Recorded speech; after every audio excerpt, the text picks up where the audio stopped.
नमस्कार. जय महाराष्ट्र. मी डॉक्टर अनिल फळे. आता भारतीय जनता पार्टीने पक्क ठरवलेलं आहे की नारी शक्ती वंदन विधेयक जे आहे तो जो 2023 मध्ये जो कायदा केलेला आहे त्याच्यामध्ये दुरुस्ती करायची आणि त्यासाठी विशेष अधिवेशन बोलवायचं. कारण काय? आता ज्या काही पश्चिम बंगाल तामिळनाडू मध्ये ज्या निवडणुका आहेत त्याच्यामध्ये सांगायचं आहे की बघा, सबका साथ सबका विकास करत असताना महिलांचा आम्ही किती प्राधान्याने विचार करत आहोत. आणि हे विधेयक संमत करण्यासाठी विरोधक मात्र विरोध करत आहेत कारण ते अर्बन नक्षल आहेत अशा प्रकारे सांगितलं जात आहे. आता हे विधेयक संमत झाल्यानंतर ज्या खासदारांच्या संख्या आहे, म्हणजे 543 खासदार हे लोकसभेमध्ये निवडून जात होते आणि आहे, परंतु 2029 मध्ये ती संख्या जाणार आहे 850 वर. म्हणजे केंद्र शासित प्रदेशाचे 35 आणि उरलेले 815 हे सर्व राज्यातून लोकसभेवर निवडून जातील. महाराष्ट्रापुरतं सांगायचं तर लोकसभेसाठी 48 प्रतिनिधी निवडून दिले जातात, त्याऐवजी ते 72 निवडून दिले जातील. आणि त्यामुळेच मुख्यमंत्री देवेंद्र फडणवीस यांनी विरोधी पक्षाच्या नेत्यांना एक पत्र लिहिलेलं आहे आणि सांगितलेलं आहे की तुम्ही ऐतिहासिक क्षणाचे साक्षीदार व्हा, या विधेयकाला पाठिंबा द्या, अशा प्रकारचं त्यांनी म्हटलेलं आहे. आता दुसरीकडे आपल्याला प्रचंड बहुमत असल्यामुळे पाहिजे ते विधेयक आपण मंजूर करून घेत असतोच. विरोधी पक्ष नेता महाराष्ट्राच्या विधानसभेला आम्ही देणार नाहीत वगैरे वगैरे, ते सगळे एकाधिकारशाही विधानसभेमध्ये जास्त आमदार निवडून आल्यामुळे ती भारतीय जनता पार्टीकडे आहे. आता असं जरी असलं तरी नेमकं जे उद्या आणि परवा जे संसदेमध्ये जे विशेष अधिवेशन आहे त्याच्यामध्ये 2/3 बहुमत लागणार आहे. म्हणजे 362 खासदार इतके त्यांनी संमत केलं पाहिजे हे विधेयक, तरच हे मंजूर होईल आणि पुढे जाईल. एकूणच हा जो काही गोंधळ आहे हा लोकशाही मधला मोठा गोंधळ आहे आणि त्याला राजकारणाची मोठी कशी जोड आहे या संदर्भात आपण अतिशय थोडक्यामध्ये परंतु थेट विश्लेषण करतो.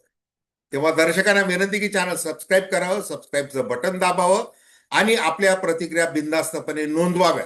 एक तटस्थ भूमिकेतून स्वतंत्र पत्रकारिता म्हणून आपण चर्चा करत असतो.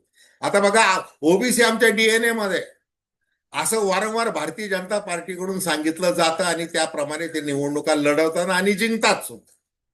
आता याच्यामध्ये जे आहे हे जे नारी शक्ती विधेयक जे आहे त्याच्यामध्ये जी 2023 मधलं त्या कायद्यामध्ये आता ही घटना दुरुस्ती केली जाणार आहे 131वी आर्टिकल 81. तर त्यामुळं काय होणार आहे की ओबीसी म्हणजे आरक्षणाअंतर्गत जे आरक्षण आहे महिलांसाठी ते 33% केलं जात आहे लोकसभा निवडणुकीमध्ये. आणि मग या वेळेला हे केल्यानंतर दलित आणि आदिवासी महिलांसाठी त्या 33% आरक्षण आहे, मात्र ओबीसी महिलांसाठी आरक्षण नाही.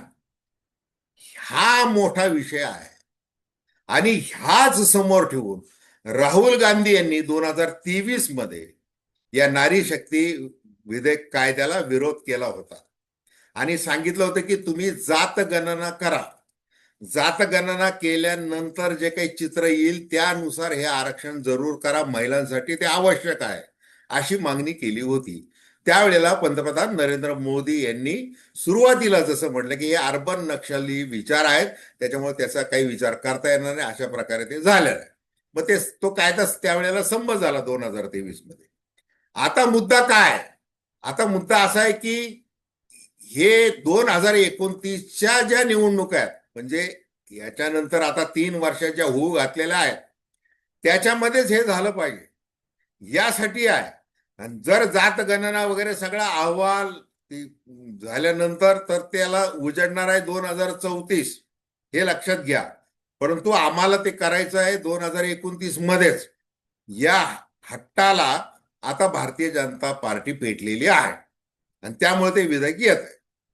आता हे होत असताना याच्यामध्ये ज्या प्रकारचा विरोध केला जातोय, म्हणजे बघा 2010 मध्ये डॉक्टर मनमोहन सिंग सरकार जे होतं त्याच्यामध्ये राज्यसभेमध्ये हे विधेयक संमत झालं होतं.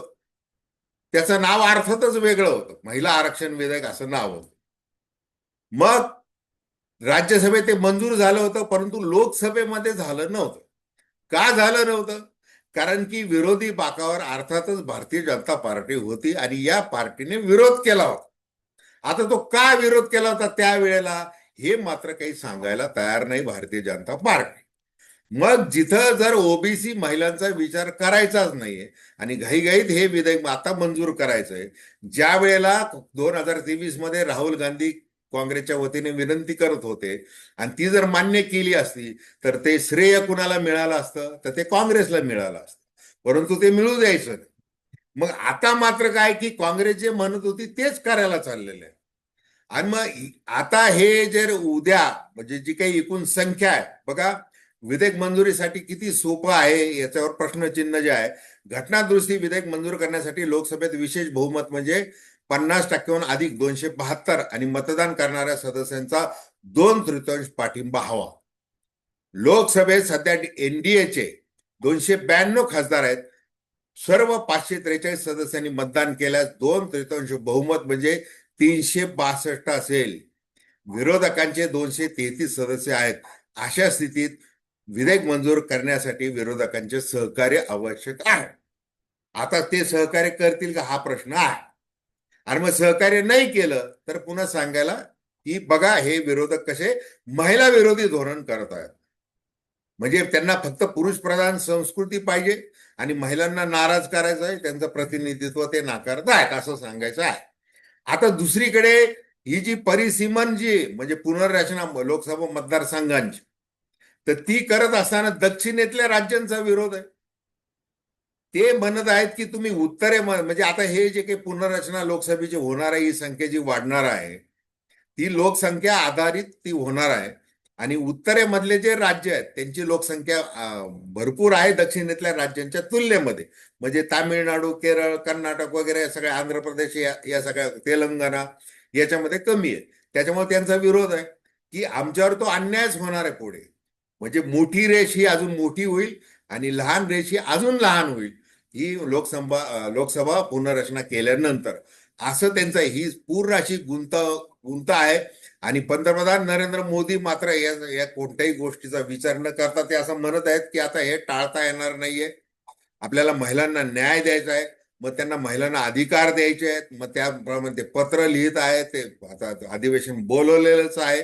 आणि आता जे काही 543 खासदार बसतील एवढं जे काही ब्रिटिशकालीन जे संसद भवन होतं ते अर्थातच ते केव्हाच पाडलेलं आहे.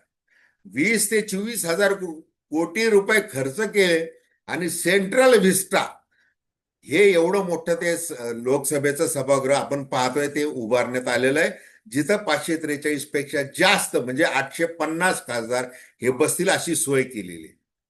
म्हणजे थोडक्यामध्ये काय की भारतीय जनता पार्टी ही जी आहे ती काँग्रेस मुक्त भारत करायला निघालेली होती आणि आहे. परंतु राहुल गांधी यांनी 2024 मध्ये जे काही संविधान बदललं जाणार हे जे काही नॅरेटिव्ह केलं आणि त्याच्यामुळे त्यांना यश मिळालं, त्यांच्या जागा 100च्या आसपास निवडून आल्या. आता ते विरोधात आहेत, एक प्रबळ विरोधक म्हणून ते काम करत आहेत. आणि या सगळ्या परिस्थितीमध्ये आता नेमकं उद्या आणि परवा काय घडणार आहे हे भारताच्या नव्हे तर जगाच्या दृष्टीने अतिशय औत्सुक्याचा विषय आहे. काय घडतंय ते आपण पाहणार आहोतच. तर धन्यवाद. हा व्हिडिओ आपल्याला आवडला असेल अवश्य शेअर करा, सबस्क्राईब करा आणि आपली प्रतिक्रिया बिनधास्तपणे नोंदवा. धन्यवाद.